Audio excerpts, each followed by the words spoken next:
Kasalukuyan po binobomba ng tubig ng China Coast Guard itong sinasakyan natin na BRP Dato Bangkao ng Bureau of Fisheries and Aquatic Resources habang tayo po ay patungo ng Scarborough. So kung makikita niyo, hindi po umuulan ngayon. Mula po yan sa buga ng tubig ng water cannon nitong China Coast Guard vessel. Ngayon nakikisilong po tayo dito sa loob ng BFAR vessel.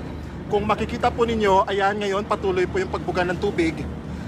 Ilang oras na rin po tayong sinusundan, hindi tinantanan nitong Coast Guard ship. Kung makikita po ninyo, ayan patuloy po yung ito po yung ano niya, ilang beses na tayong binangga at pinuntutan nitong Chinese Coast Guard na may bow number 3305.